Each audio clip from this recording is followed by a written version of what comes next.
buenas noches, ¿cómo les va? Empezamos una nueva emisión de Los Siete Locos. Y hoy empezamos con este libro, Ensayos Argentinos, de Sarmiento a la Vanguardia, de Carlos Altamirano y Beatriz Arlo, que están acá con nosotros. Este es un libro que salió en el año 83, Carlos. 83, fue la primera edición. Ahí, en el año 83. Sí. Cuando asumió Alfonsín. Sí, en medio de ese clima. En medio de ese clima. Sí. Y salió por el Centro Editor de América Latina, ¿no? Salió en una colección que seguía Capítulo Argentino, que fue la historia de la literatura que sacó el Centro Editor de América Latina, que dirigía Susana Zanetti, y que fue ella la que nos propuso que juntáramos estos ensayitos y los pusiéramos. Porque por lo que ustedes dicen en el prólogo, estos ensayos habían estado saliendo durante todos los años de la dictadura en revistas del extranjero o en la revista Punto de Vista, que dirige Beatriz. Así es. ¿No? Exactamente, salieron en revistas de grandes críticos que vale la pena nombrar, hoy muertos. Uno fue Cornejo Polar, el gran crítico de la literatura andina, peruana y andina en general, y Ángel Rama, el crítico uruguayo que luego se convirtió en el historiador del boom, en el teórico del boom, y después mucho más que eso, una especie de sociólogo de la literatura y de crítico literario con orientación sociológica muy influyente, que estuvo en marcha. Salieron revistas que dirigieran esas personas, esos críticos. Saúl Sosnowski también, ¿no?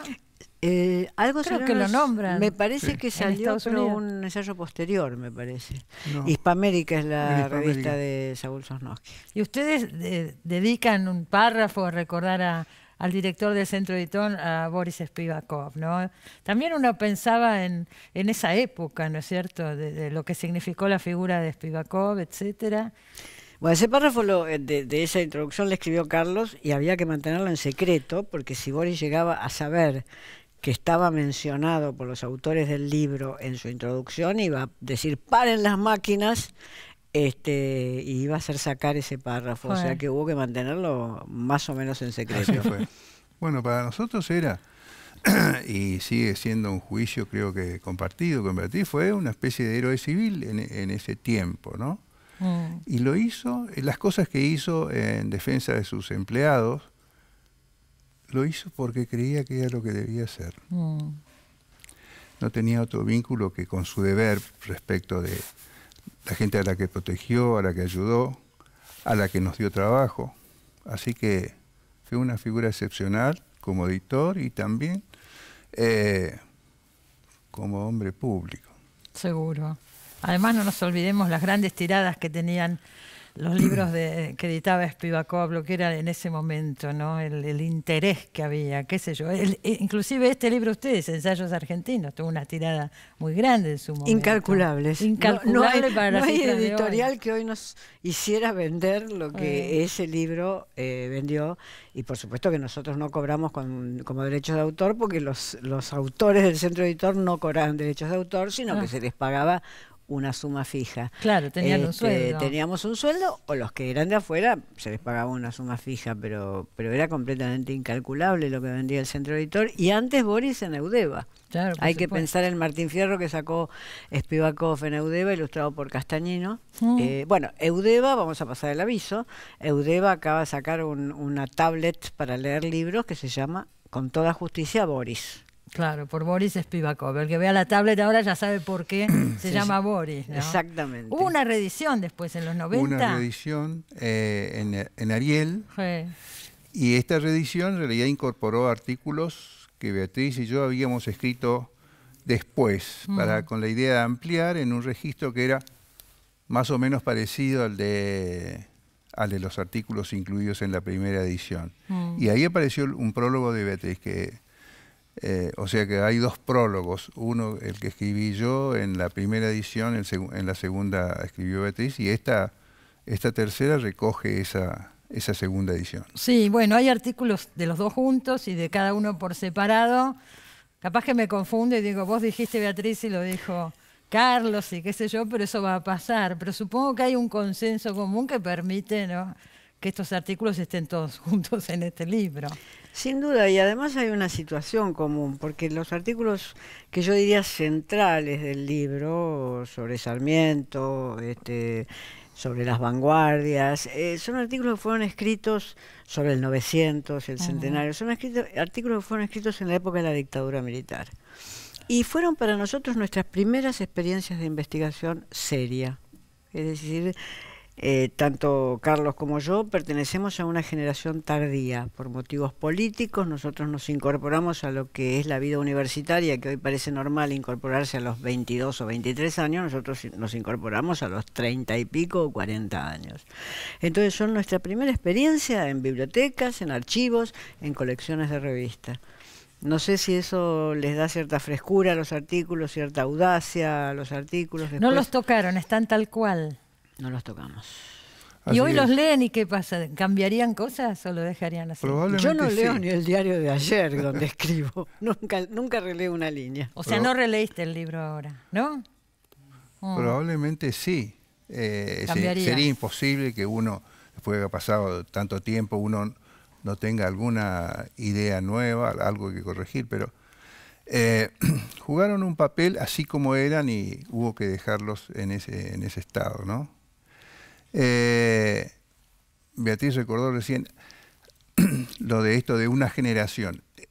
La nuestra fue una generación que no se percibía como una generación. Yo diría que la última generación, en el sentido de una conciencia generacional, debe haber sido la de Contorno. Creo que después vinieron generaciones en el sentido etario, de personas que ingresaban a cierta edad, pero que tuvieran una conciencia compartida. Yo creo que la nuestra no fue una generación, aunque alguien que estudie seguramente va a encontrar rasgos compartidos, ¿no? Pero no era como nosotros nos percibíamos a nosotros mismos, según creo yo. No, nos percibíamos mucho más por grupos de afinidades ideológicas. Claro, lo que digo es que la cronología nos marcó que un grupo de gente nacido entre fines de los 30 y comienzos de los 50, yo diría, es tardío su ingreso en el campo intelectual. Así es. Eso lo marca la cronología, las fechas de nacimiento, sin constituir como una generación. Cuando vos recorres nuestros currículum en el término académico, vos decís, ¿qué pasó con esta persona? Se retiró de la universidad en el 66 y emergió en la universidad en el 84. ¡Qué cosa rara! ¿Qué habrá pasado en ese país? ¿Qué habrá pasado en el medio? Cosa que vos no podrías hoy mirando los currículum de gente nacida después de 1960, donde hay una continuidad que se explica por la política. Sí. O sea que este es el primer trabajo académico que hicieron. Sin academia. Sin academia. Y con una editorial. Con una editorial, y teníamos una identificación, supongo que lejana, con Tulio Alperindongui y con lo que había escrito Viñas para discutir con a el grupo veces. De Contorno, con el grupo de Contorno. Que aparecía como una referencia muy importante, como se dice ahora, en nuestro imaginario.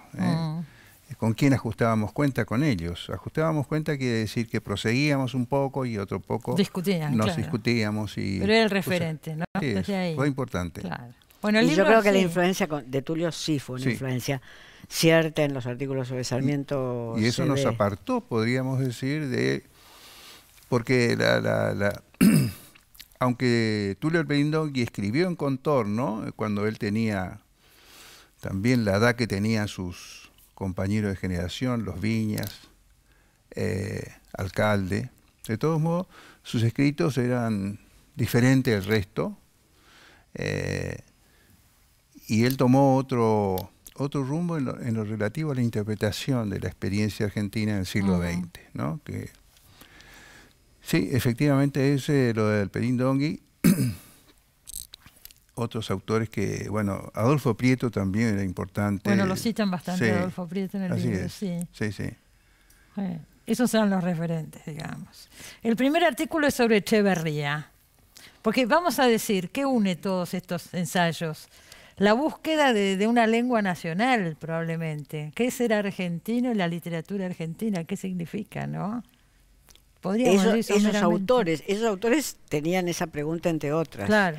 Nosotros ya no teníamos esa pregunta, sino más bien cómo leer esa pregunta a lo largo del tiempo. Ahí está.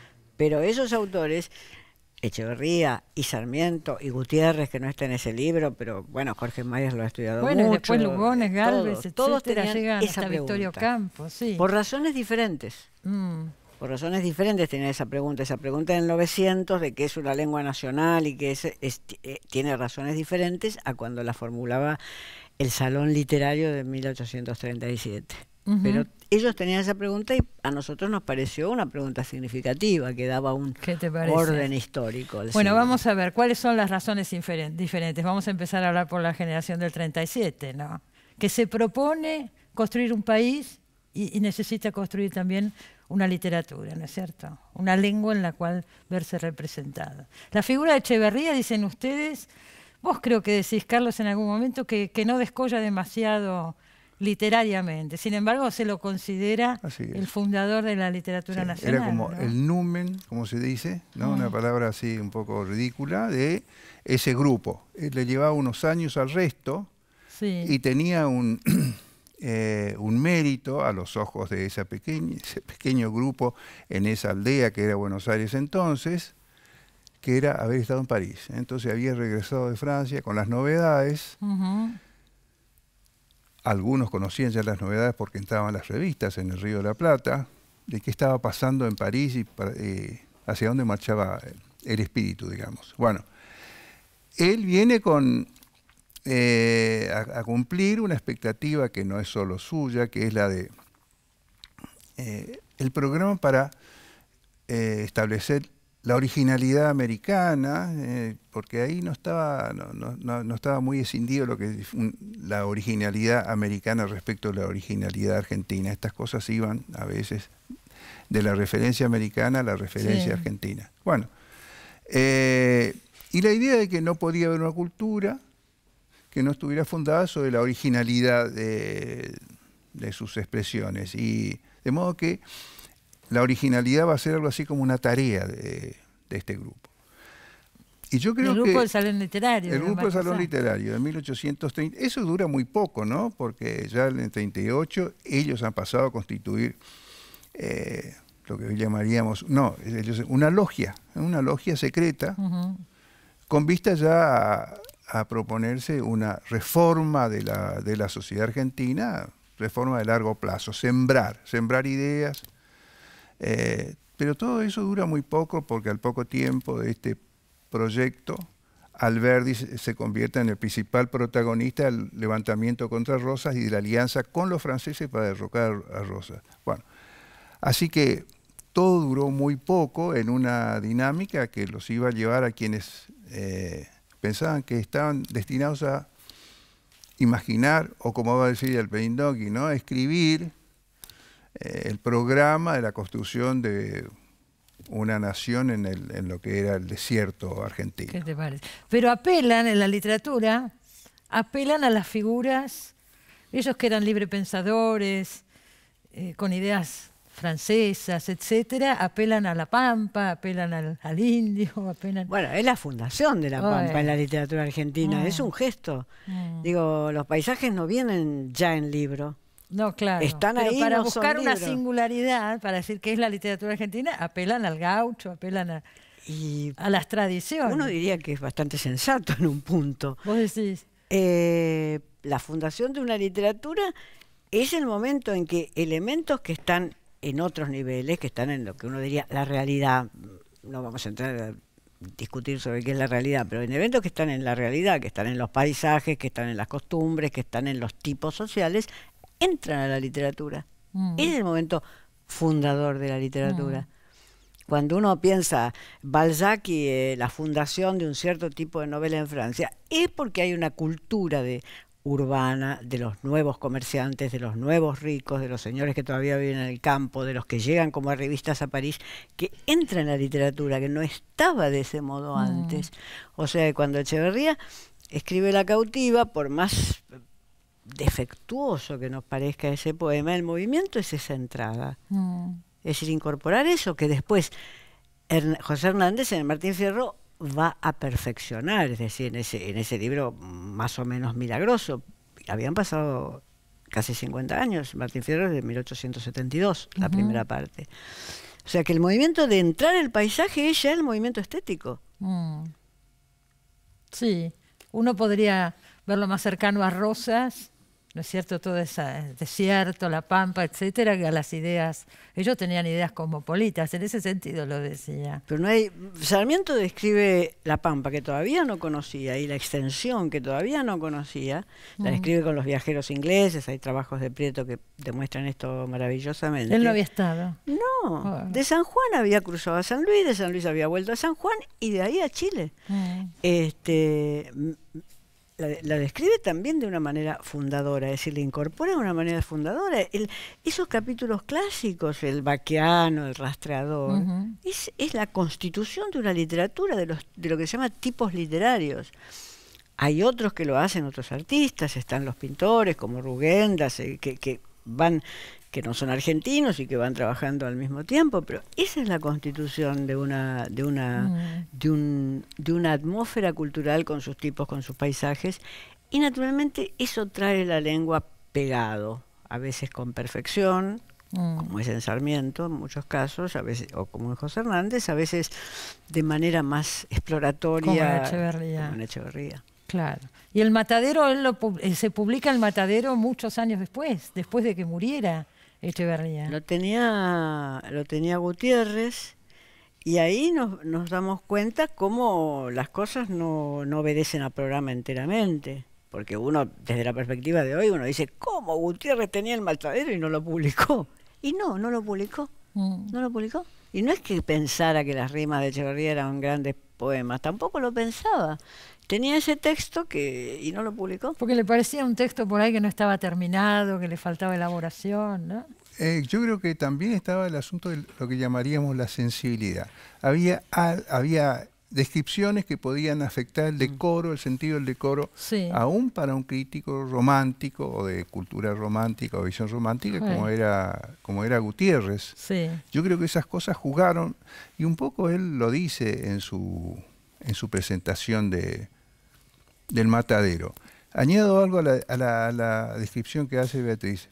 El asunto es que aquel mundo que comienza a ser incorporado a los escritos es un mundo que produce padecimiento.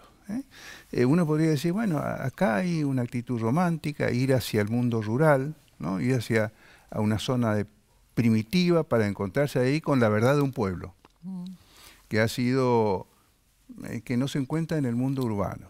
Bueno, La cautiva es una historia de un padecimiento que sigue a otro padecimiento hasta que termina con los dos protagonistas. El mundo urbano tampoco era un mundo de celebración si uno atiende a la historia es un mundo terrible, el del Matadero.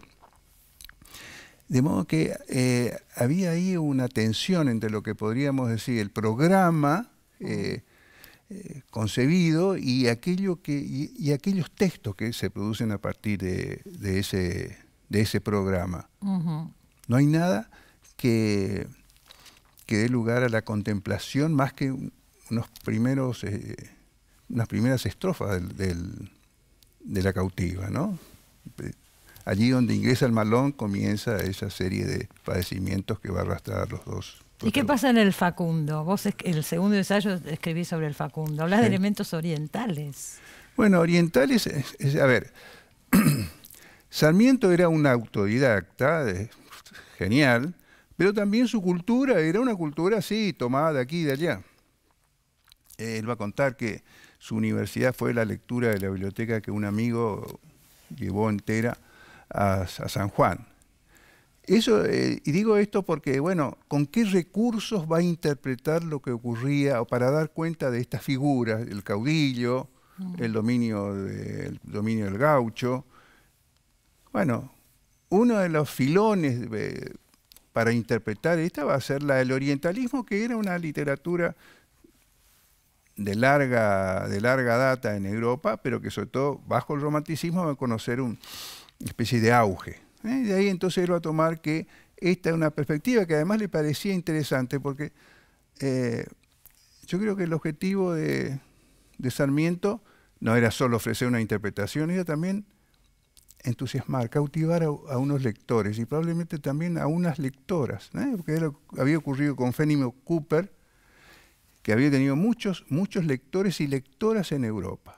Cuando Fenimore Cooper quiso escribir otro tipo de cosas fue un fracaso. Volvió entonces a hablar de la frontera, la lucha de frontera, etc. De modo que no era solo ofrecer una explicación y mostrar a los europeos que, invirtiendo la desventaja, ¿no?, de quien se encuentra acá con un saber menor, es capaz, sin embargo, de ofrecer una interpretación más adecuada que la de los Guizot, todos aquellos ilustres franceses que no entendían qué estaba pasando acá. Bueno, entonces el orientalismo va a ser uno de los recursos, pero no es el único. No es el único, sí, seguramente. Vamos a tener que hacer un corte. Vamos a seguir charlando en el próximo bloque, si les parece, porque nos queda el Martín Fierro, nos quedan un montón de elementos todavía afuera. Ya volvemos, no se vayan.